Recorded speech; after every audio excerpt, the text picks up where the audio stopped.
Hello student, welcome to my YouTube channel. तो बच्चों, आज हम करेंगे हिमाचल प्रदेश यूनिवर्सिटी का केमिस्ट्री की एक बुक लगी हुई है इनको, states of matter, chemical kinetics and functional organic chemistry general, जिसका सब्जेक्ट कोड है सब सब्जेक्ट कोड जो है वो है 102 TH। तो जनरली बीएससी के फर्स्ट ईयर के अंदर हमारे पास दो पेपर होने वाले हैं। जो सेकंड पेपर होगा और केमिस्ट्री का, उसका हम आज एक चैप्टर करने वाले हैं जो कि है एरोमेटिक हाइड्रोकार्बन। तो बच्चों, ये हमारा पार्ट 1 रहेगा। इसके अंदर हम इंट्रोडक्टरी पार्ट करेंगे, मतलब अभी हम इस चैप्टर का इंट्रोडक्शन करेंगे। तो इसी तरह से मैं पूरे पूरे केमिस्ट्री के जितने भी आपके सब्जेक्ट रहेंगे बीएससी के अंदर, ये सारी के सारे सब्जेक्ट्स की वीडियो आती रहेंगी इस चैनल में। तो बच्चे, आप ध्यान से इसको सब्सक्राइब कर लेना। तो बच्चे, जब हमारे पास ऑर्गेनिक केमिस्ट्री डेवलप हो रही थी, मतलब अभी वो इनिशियल स्टेज पे थी, तो साइंटिस्टों ने बहुत सारे large number of organic compounds को आइसोलेट किया था नेचर के साथ। मतलब during early stage of development of organic chemistry, there are large number of organic compounds are isolated by the scientist from nature.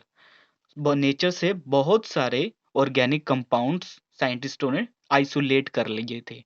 कौन कौन से थे? Like oil of cloves, oil of cloves, oil of cinnamon, इस तरह के। मतलब आप हिंदी में बोलो तो तेल, लौंग का तेल, बेसिक आप बोल सकते हो। तो वो कंपाउंड्स उन्होंने नेचर से एक्सट्रैक्ट कर लिए थे। तो जब इन कंपाउंड्स को उन्होंने स्टडी करके देखा, तो ये कंपाउंड्स एलिफैटिक हाइड्रोकार्बन नहीं थे, या फिर आप ये बोल सकते हो कि ये कंपाउंड्स एलिफैटिक कंपाउंड्स नहीं थे, ये कोई और कंपाउंड्स थे। तो उन्होंने बोला कि इन कंपाउंड्स को हम क्या बोलें, या फिर इनका नाम रखने के लिए बारी आई तो फिर उनको ये, मतलब दुविधा में फंस गए वो कि इन कंपाउंड्स का नाम क्या रखा जाए। तो उन्होंने ये देखा कि इन सभी कंपाउंड्स के अंदर प्लीसेंट ओडर आ रहा था, मतलब एक स्मेल आ रही थी, फ्रेगमेंट्स आ रही थी, जिसको आप बोल सकते हो। तो वहां से उन्होंने ग्रीक वर्ड एक उठाया, अरोमा। अरोमा का मतलब ग्रीक के अंदर होता है फ्रेगनेंट स्मेल। तो वहां से उन्होंने इन कंपाउंड्स का नाम रख दिया एरोमेटिक कंपाउंड्स। मतलब जो ये हमारे पास ऑर्गेनिक कंपाउंड्स इन्होंने आइसोलेट करवाए थे नेचर से, उनका इन्होंने नाम रख दिया एरोमेटिक कंपाउंड्स।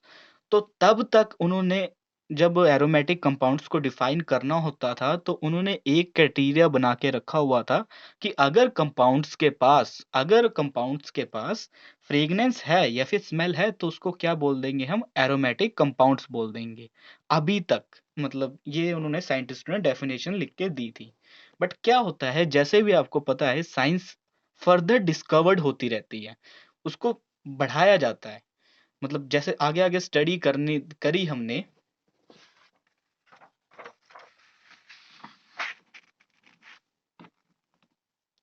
तो जब फर्दर स्टडी करी गई, तो वहां पर यह देखा गया कि बहुत सारे ऐसे कंपाउंड्स थे जिनके पास स्मेल नहीं थी, बट बेंजीन रिंग उन्होंने कर्टेन कर रखी थी, मतलब उनके अंदर बेंजीन रिंग थी। तो बच्चों, आपको यह आ जाएगा कि बेंजीन रिंग होती क्या है। तो बेंजीन रिंग कुछ अभी के लिए आप ये समझ लो कि बेंजीन रिंग का स्ट्रक्चर कुछ ये होता है, या फिर मैं इसका अगर आप मॉलिक्यूलर फॉर्मूला लिखूं, तो C6H6 यहाँ पर इसका फॉर्मूला होता है। और ये जो जितने भी कॉर्नर हैं बच्चे, ये सारे के सारे कार्बन की तरह ट्रीट कर रहे होते हैं।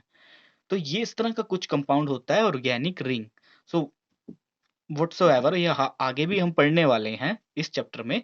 तो अभी तक हम देखते हैं, जैसे फर्दर डिस्कवरी करी गई एरोमेटिक कंपाउंड्स की डेफिनेशन को ढूंढने के लिए, तो उन्होंने ऐसे कंपाउंड्स देखे जहाँ जिनके पास स्मेल नहीं थी बट बेंजीन रिंग थी।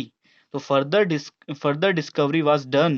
Here the scientist will see that these compounds were contain benzene ring but does not have a smell, उनके पास स्मेल नहीं थी।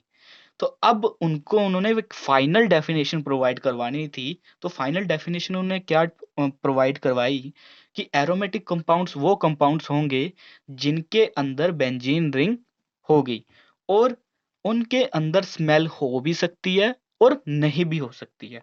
बच्चे, इस डेफिनेशन को एक बार और अच्छे से सुनो।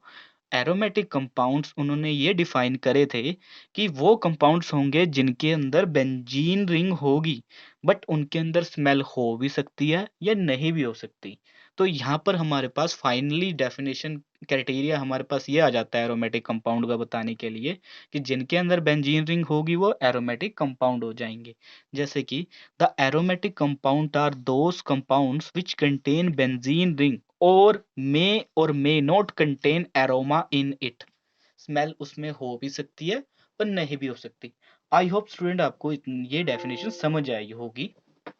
तो स्टूडेंट फर्दर आगे मूव करते हैं।